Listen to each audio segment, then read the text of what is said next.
Hello, in this video I will show you how StitchBuddy version 2.17 integrates with Apple iOS 13.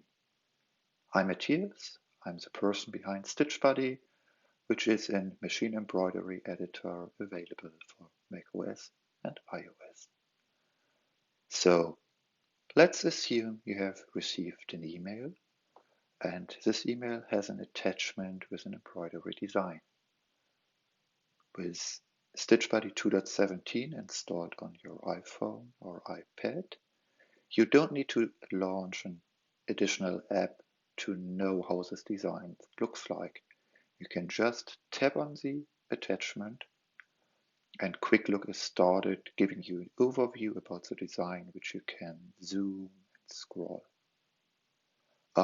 That's done by a Quick Look plugin provided by StitchBuddy, and it works in every application which is using Quick Look thumbnails or Quick Look previews, like, for example, the Safari as well. So just assume you are on a website with a download for an embroidery file. For example, here's the free arm Jeff from Janemy, and I'm tapping on the link, downloading the design. With iOS 13, there's a download manager. You might recognize the arrow next to the address bar. And if I tap to enter the download manager, it already reflects the thumbnail of the downloaded design, which is provided by StitchBuddy. But there are other things in iOS 13 which are also very helpful and a huge improvement. For example, if you're downloading a zip file, which is a kind of archive containing several designs. In the past, you needed an external additional app to unzip, to uncompress this archive. Let me just download here, for example, this pest.zip.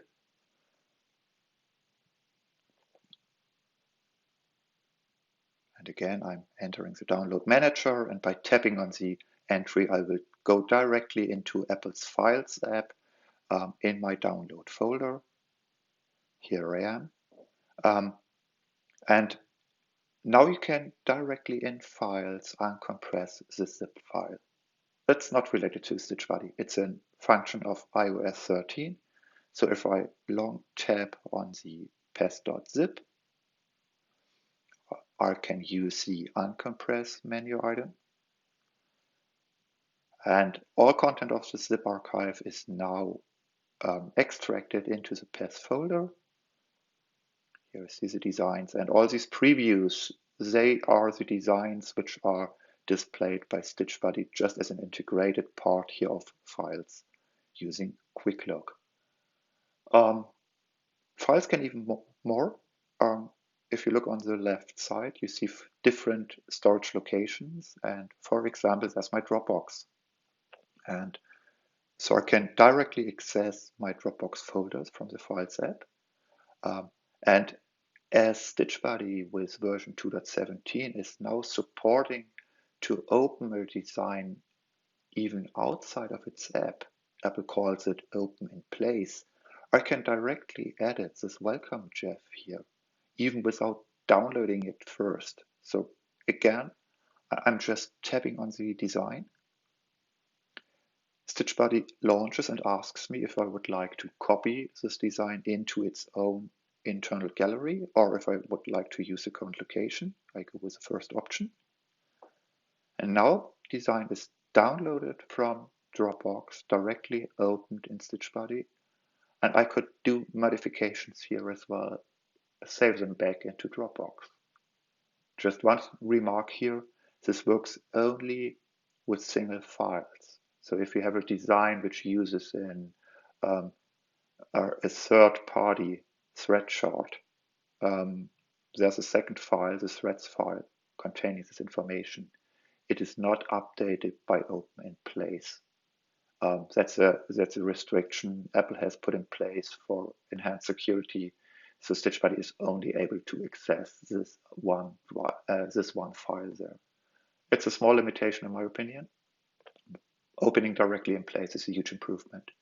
And it goes even further. So let me just switch back to the Files app. And as you might have noticed on the left side, there's a line with a USB symbol there. Well, I have plugged in a USB stick into my iPad. Be more specific, I used an adapter for that. My iPad has a Lightning port, so I used a USB to Lightning port adapter. If you're using an iPad Pro that has a USB-C adapter, or a USB-C connector, then you might have to use a USB-A to USB-C adapter for that. But anyhow, I have a USB stick connected to my iPad, and I can now, for example, use this Dropbox file here, copy it, change to my USB drive, paste the design, take some time, okay, here it is. And now I could connect this USB stick directly to my embroidery machine and stitch out this design without having the need of a computer like a Mac or a Windows PC in between. So you can directly open files from different locations, from Dropbox, from your files, etc. You can directly edit them in StitchBuddy, save changes back, and transfer the design to a USB stick without any additional device. I can also directly in the Files app use my StitchBuddy iCloud folder, which is my gallery folder here. And I can just use the Files app to navigate. And even if I do that, I still have pretty previews of the designs. I can directly edit the design within StitchBuddy just by tabbing it. I'm not asked to confirm this location because it is already StitchBuddy's internal location. It's not really an external design. Again, I can make modifications, switch back and forth. So the combination of open in place, of quick look, preview, thumbnails, and Apple's Files app with its external storage locations is really giving you a huge improvement working with designs on your iPad or iPhone.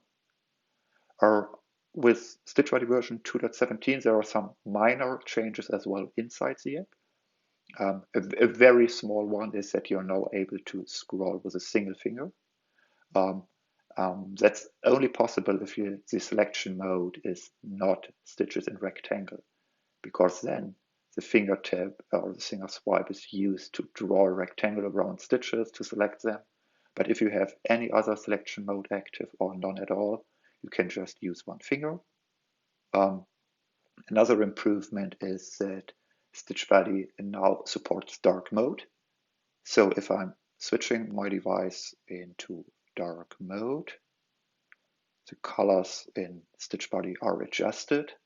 And as you can see here, it's not only that the interface items were all changed in their appearance, it's also that the background color has changed.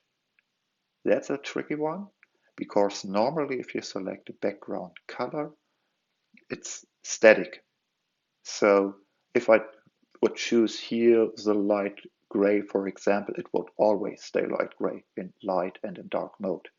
If I want the background color to be adjusted automatically, I have to move my color selector in the center of the color wheel, in the letter A is indicating that that's an automatic color, which is automatically toggled.